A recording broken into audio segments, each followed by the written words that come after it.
very delighted to be with you today. It's actually my first time in India. I just spent a few days in Bangalore with Moonfrog, a studio that Stillfront has acquired last year, and it was a great opportunity to mingle with my colleagues. I really look forward to attending for the first time IGDC and to learn basically from you guys about the Indian ecosystem. So a few words of intro to begin with. So my name is Alexandre Salem. I am based in London. And I started my career in very corporate jobs, investment banking at BNP Paribas, then 3 years at Booz & Co, the strategy consultancy.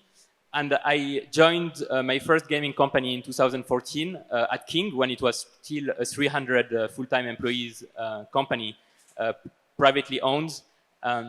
I was on the product side, and over the following 4 years, I saw the huge growth of King until it IPO'd in the US, and then it got acquired by ABK, Activision Blizzard King.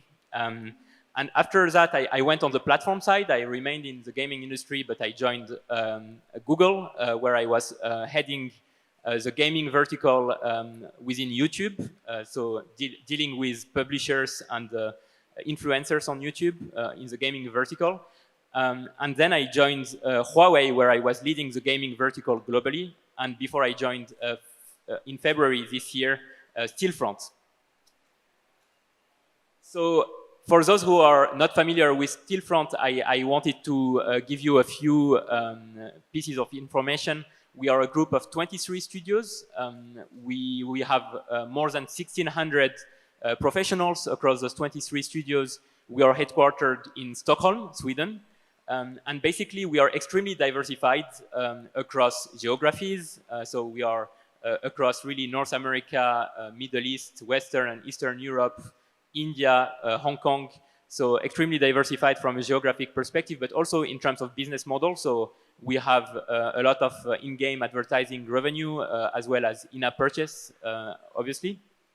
And we are finally diversified in terms of platform, in the sense that we are on mobile, but also on PC and browser. Personally, so I have a double kind of role within Stillfront. So on the one hand, I am the Senior Vice President for operations, but I am also the point of contact at the group level with the biggest platforms where we distribute our games, so Google, Apple, but also obviously the new coming platforms that I will tackle later, including Snap, Netflix, etc., and TikTok. So I'm here to talk about mega trends in gaming and the future of gaming, but I want actually to start by looking at the past, because usually the best way to extrapolate the future is to look and to analyze the history. So I know that there was a lot of buzz during the COVID times about gaming, which would emerge overnight as a big form of entertainment and a big industry. But actually, I challenge this perception, and I believe it is a cliche. Indeed, I believe that gaming has always been part of human civilization, and it's always been defining our human nature across cultures, across countries, from the invention of chess, Go, Pachisi, to the board games invented in the 18th century. I don't know who plays Scrabble, for example, to the first, one of the first digital games, Pong, to the modern cross-platform games such as Fortnite. I mean, there is actually a leitmotif. All those gaming experiences aim for the players to have fun, to socialize, and to learn something, to escape the reality and to dream. Of course, there is a progression, and there is something which has changed. It's the fact that we can play online now with many more players at the same time. We can also have a more immersive experience, but fundamentally, gaming remains something which is really part of our humanity. So my goal today will be really to shed light on a few key trends, which I believe will define the gaming of the future. But I also want to say that it's extremely hard to do some, prophecies about gaming, because that's the reason why we are all in gaming.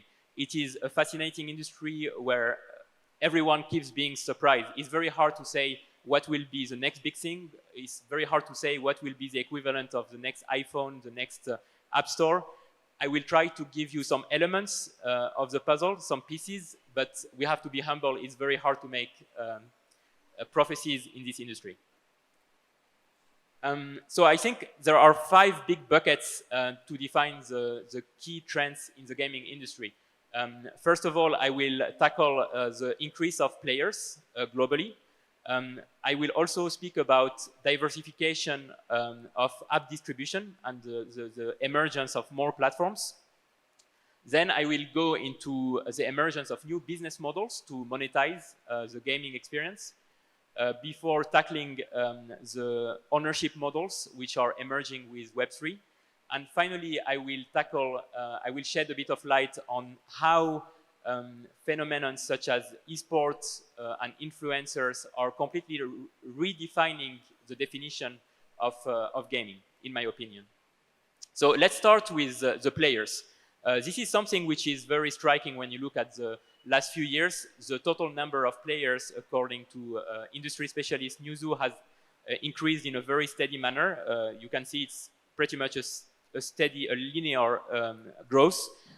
We have in 22 crossed the threshold of 3 billion players, and it's really fascinating that despite the fact that we've been growing very steadily in the last few years, we are still maintaining a 5% CAGR compounded growth over the last few years. So it's still like a fast-moving, high-growth industry in terms of player base. And obviously, the key platform is mobile among the main ones. Looking into the geographic breakdown of those players, Asia is a big winner of the last few years with 55% of the player base. So as I like to say, you guys you are part on the right side of history. You are while me being based in London, I don't have much future, I would say, in terms of growth.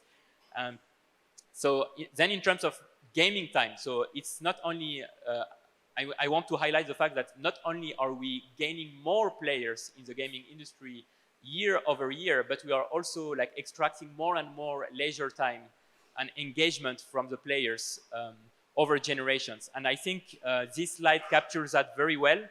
You can see that one generation after the other, basically the percentage of time dedicated to gaming versus other forms of entertainment keeps growing. And it's very striking also to me that the media which is losing the most out against gaming is actually broadcast TV. So if you compare your entertainment experience versus your grandparents, this is a key big difference. They consume much more broadcast TV. You consume, as a millennial or alpha, you consume much more gaming experience. Then, of course, the combination of higher player base and higher time, it results into more revenue, obviously. And once again, it's a very linear growth. This year, we've crossed the threshold of $190 billion of revenue, which is more, and I find this absolutely fascinating. This number is more than the combination of all music revenue in the world and all cinema bookings in the world. So gaming is more than the combination of music and cinema bookings.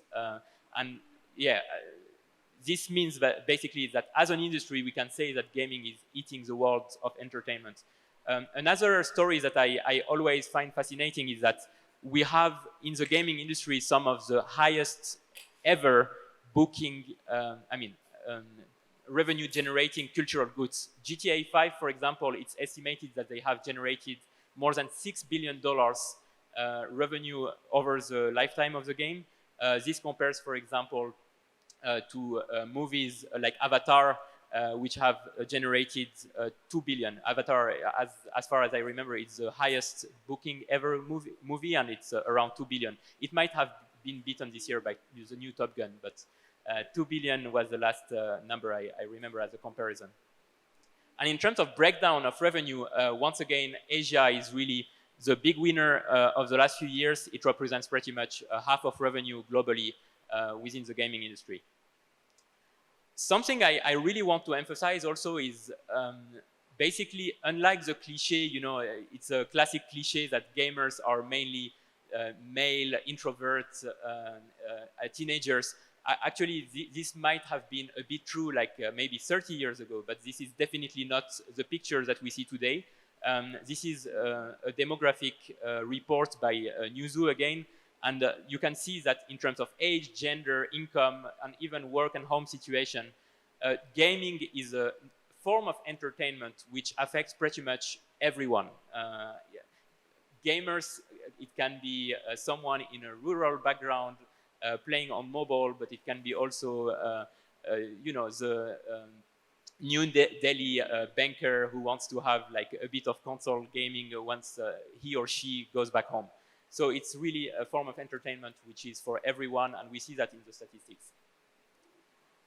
Something that I wanted also to highlight is that beyond the consumption of gaming, within the mainstream society, gaming is taken much more seriously in the last few years. So regulators, cultural institutions, journalists are discussing more and more gaming because there is a realization that gaming says something about our society.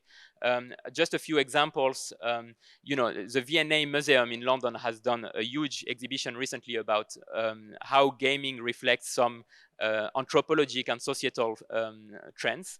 I also find it super interesting that more and more politicians use and leverage gaming community to try to reach out to a younger community. For example, a representative called AOC, I mean Alexandria, from the Democrat Party in New York, she's used recently Twitch in the last few years to reach out to a younger audience. Also, I don't know if you can recognize on the bottom left, this is a French football team. I am a bit nationalist here, but that's when we won the World Cup in like last World Cup, and the celebration of the goal by Griezmann, one of those players, was by doing the choreography from Fortnite. And I find that quite interesting that you really gaming codes and gaming language is penetrating all types of the society. And last but not least, regulators. So in the middle, the green screenshot, it's from the World Health Organization, which was recommending during the COVID times for families to basically push the kids to consume more gaming because it's a way to socialize virtually and in a safe manner at home. And it's a very interesting transition for the World Health Organization to say that, because previously they were treating gaming in a bit of a suspicious manner.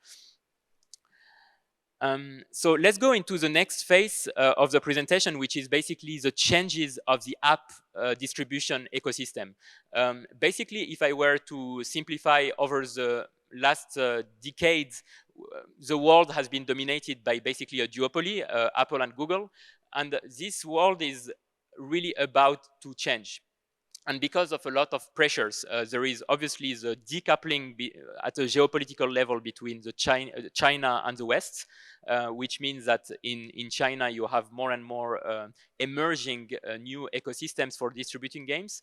But even in the West, there are a lot of pressures from regulators, from developers, and from users to basically disrupt this oligopolistic structure and to make it more competitive. So on the regulator side, there are a lot of legal cases in the European Union, in the US, as well as actually in some Asian countries like South Korea, to challenge this oligopoly. On the developer side, you have people like Tim Sweeney, the CEO of Epic, who are very vocal about the need to have more competition in app distribution. You have also, of course, the Coalition for App Fairness, which groups together some developers such as Match.com, Spotify, Epic, to raise awareness about the need to have more competition in the space. And users, finally, so people like you and me, we are more and more voicing out our concern and our need to have more appealing App Store experience. And all in all, this means that we predict that over the next few years, the market share of Apple and Google will decrease. It is estimated by Newzoo that basically the third-party stores, so anything else than Google and Apple, will go from 19 to 24% from 2020 to 24. The next big question is, what is the next iPhone? What is the next smartphone equivalent in terms of engagement and revenue potential? So the last big platform to have really exploded in gaming and to have made our business much bigger was the creation of the iPhone in 2007, followed by 1 year later by the creation of the App Store. And this, combined with the emergence a few years later of the free-to-play model, has really created our big industry, which is, as we saw earlier, is representing more than $190 billion. So the key question on the mind of everyone in the industry and in tech in general is, what's the next big thing? What can add the next billion players? What can add the next $100 billion revenue? And there are three initiatives that I want to tackle very quickly. So one option is obviously VR. It's gathering a lot of venture capital money and investments, attracting a lot of talents. Lots of very interesting products already on the market. I don't know if you guys have tried, but I highly recommend to try the Meta Quest 2 or even PlayStation VR. But the problem, obviously, is that the installed base is quite small, and there isn't so far any killer app. And on top of that, the virtual reality concept, nobody is sure that it will become mainstream at any point, because it removes you by definition from the real world, which means that it's a very different type of gaming experience. Then there is augmented reality, obviously. Once again, lots of investment. The rumor is that Apple is working on a device. Already some very cool products on the market from Microsoft or Snap, for example. Here, the advantage is that actually it's combining the immersiveness of a virtual world while keeping you in the reality. But once again, no killer app and a quite low installed base of devices, which means that it's harder. It's quite hard for a developer to make a use case to invest a lot in content creation. And last but not least, cloud gaming. So I was at Google, funnily enough, when a Stadia initiative was launched by our CEO at the time. There was a lot of excitement about the concept of cloud gaming. So the idea was that cloud gaming would make access to gaming more easy, cheaper, because it removes the need to buy a strong PC or a console. But unfortunately, Stadia died away over years. And I mean, of course, there are some platforms which still exist, like the Game Pass is relatively successful, but still there are some challenges. For example, the internet penetration of 5G is not where it needs to be for us to reach very high numbers in terms of cloud gaming penetration. And of course, the business model question is still very accurate. For example, Stadia never really managed to convince users to buy it, because people didn't want to pay a subscription and on top of that to pay for a game. So this was a bit the challenge. They sold themselves as a Netflix of gaming, but actually it was not a pure subscription, because on top of the subscription you had to pay for games. In addition to those three potential next big things, I wanted to highlight that social networks across the board are attempting to capture the gaming opportunity. Just a few examples. I mean, Moonfrog, which is one of the studios which is part of Stillfront, actually has very successful implementation of instant games. So that's one of the platforms by Meta. Instant games, you can play them from your Facebook app or on desktop without the need to install and download the game. It's very social. You can play with your friends. And we have a lot of success stories through Moonfrog, but a few other studios as well with Stillfront. Obviously, Snap tried to add gaming into its app, but they are deprecating currently this product. TikTok is actually beginning their experimentation with gaming and with developers such as Voodoo, and the whole idea is to create a whole very positive circle between discoverability, where you can watch a video with one of your favorite influencers, and if the influencer is talking about a game which looks interesting for you, you can just click on a button and you are directly directed into the game that you can try without the need to install it. So I found those initiatives potentially appealing for developers because it can reach a very casual audience, and it's a very interesting way to penetrate, bigger audience, probably less monetization, but a new kind of audience. Let's talk about business models now. One of the key characteristics of the last few years is that most top grossing companies are going for a hybrid model, meaning that back in the day, let's take the example of King.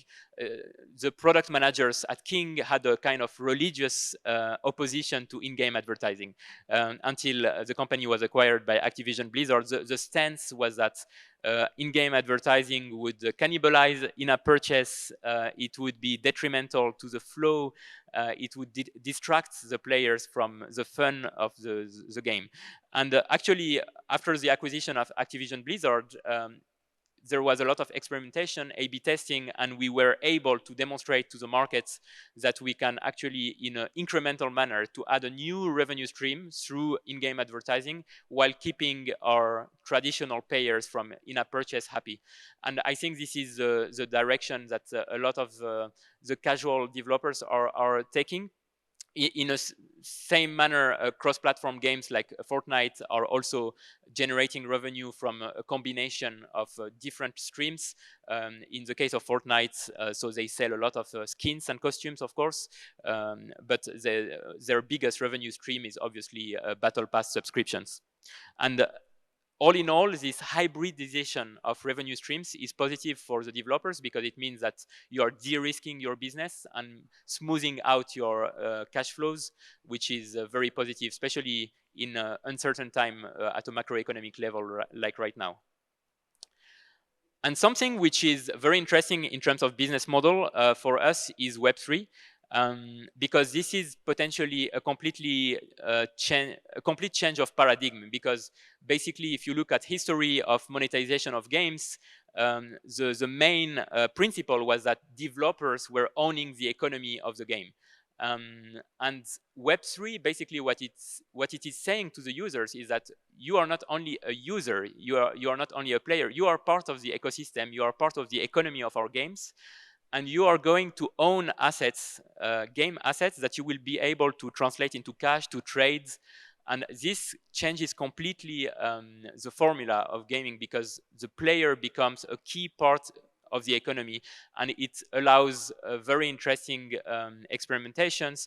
I imagine a world where, for example, as a player, you could be rewarded through tokens or an NFT if you cross-promote the game to some of your friends. If you also perform very well in a certain level, you might get some extra tokens. So it can create those kind of incentives to reward players where they add UGC, also user-generated content.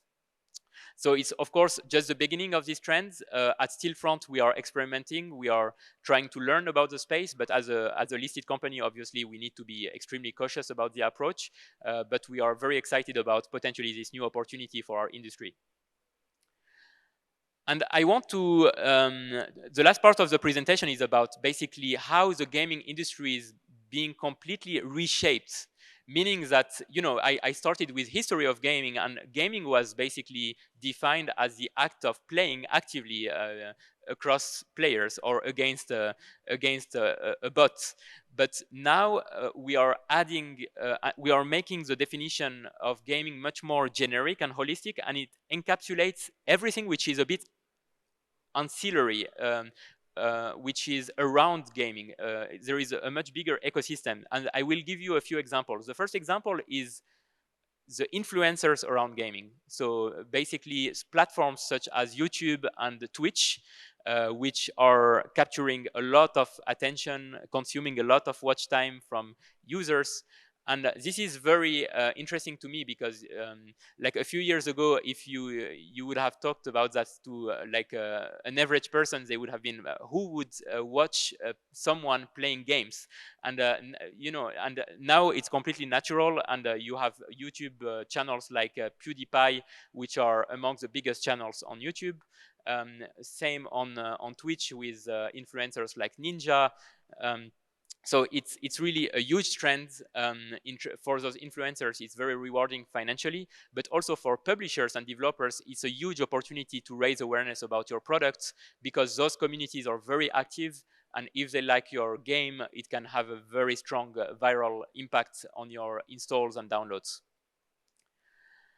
Esport is another aspect of gaming which is emerging.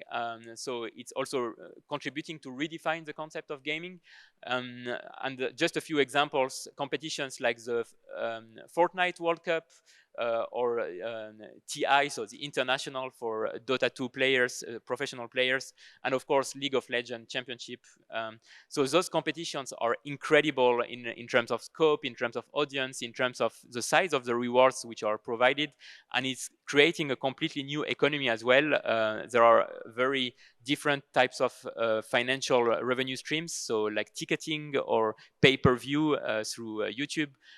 So this is also an opportunity, and I know quite a few people at Ubisoft, for example, and it's very interesting to see what those very historic publishers are doing in this space to reinvent a bit their P&L and how they are generating revenue. To continue on this thread of how gaming is being transformed and reinvented, I wanted to add some items around how gaming is actually inspiring other verticals of entertainment. And I will just take about 4 aspects here. So one of the most successful shows last year on Netflix in terms of reviews and engagement was actually Arcane. And Arcane is based on an IP from League of Legends. And we see more and more of those gaming originated IPs going into TV and cinema and video platforms such as Netflix. And it's basically, from a media perspective, it's smart because it means that your product will be recognized by an already active audience, and it maximizes the success of this franchise on this new form of media. Another interesting kind of hybrid that I find interesting is the mix of texts, literature if you want, and gaming. We see more and more games which are storytelling based. We have in our portfolio one of those games called BitLife, but there are many more on the App Store that you can find. And the whole idea is to basically gamify the act of reading, whereby you become an actor of a story, and you can also monetize to have more scenario and to have more options in the story. And finally, one last example of hybridization across different forms of entertainment is music with gaming. If you go into Roblox and Fortnite, you've probably seen a few of those examples. So you have big musicians like Coldplay or David Guetta, the famous DJ, who went on virtual concerts on those platforms, and sometimes they have audiences of dozens of millions of daily active users. So this is tremendous, and I see that as a huge trend for the future. In a similar manner, the fact that we have in gaming those huge audiences which are very engaged, very social, it attracts also brands. I will just give you 2 examples. It's Louis Vuitton, which has been very active and really at the avant-garde of this trend. They have created, for example, skins in League of Legends. And then you have Burberry, which really innovated by creating some costumes within the game B-Bounce. And yes, the last thing I wanted in this chapter to mention is the metaverse. So this is probably the buzzword of the year. So personally, I am always quite cautious about such a buzzword, because if I were to ask each person here the definition of metaverse, it would be different probably for everyone. I feel it's a bit of a marketing buzzword, and I wanted just to illustrate that with 3 different definitions here. So Mark Zuckerberg defines the metaverse as an embodied internet that you're inside of rather than just looking at. And let's just take the example. The last one, Tim Sweeney, he defines the metaverse as an expansive, digitized communal space where real users can interact openly with brands and one another. So bottom line, I think if the metaverse is about making gaming more immersive, that's definitely a trend that I see, and realistically, we can expect more and more. However, if the metaverse is defined as a kind of gamified version of the Matrix, where everyone would have avatars through virtual reality, I am quite skeptical. Once again, similar to what I was saying for virtual reality, because I believe that most players still need this kind of physical experience. So I am still not completely bought on the metaverse, but that's just my individual opinion. And I wanted to end this presentation with basically gaming as a force of good. Most of us here are in the gaming industry or want to join, for some of you, the gaming industry. Some of you might be in VC, but basically everyone has skin in the game in this industry. And we are very privileged, I believe, because this industry is fun. It attracts people who have a lot of drive. We are also privileged because it's an industry, as we've seen in the presentation, which has grown exponentially over the years in terms of audience, in terms of engagement time, in terms of revenue. But with this increase in size and power comes, I believe, more responsibility, because we have so much importance now in the society of 2022. I believe it's very important as stakeholders of the ecosystem to be responsible, because our content is consumed by a lot of people, including children. So I think there are 6 things that we need to be very focused on to make sure that we have an active and positive impact on the world. So first is diversity. So within our workforce, first of all, so at Stillfront, we always make sure to illustrate the diversity of the society in our workforce, and to make sure that we reflect, the diversity of the society. Also, the diversity represented in our games, so we don't want to have any bias towards a certain community. Responsible monetization, this is saying basically that we don't want to make people addicted to paying, so we are very cautious about making sure that people are not tricked into paying. Childhood safety, so basically being very clear about when a game is going to be aggressive or violent, and flagging it in line with the regulation of the different markets in which we operate. Privacy protection, so you know that there are very strict regulations in most markets, like GDPR, for example, in Europe, to make sure that we respect the confidentiality and the privacy of our users. And finally, community management and responsible content, so meaning that we refuse and we categorically oppose any type of toxic behavior within our community of players. So I hope that this will be, there will be a nice discussion among all of us. I will stay for the rest of the day. I think the next session I will be part of the panel as well. It's a pleasure really to be here with you, and looking forward to mingle with you. Thank you very much for your attention.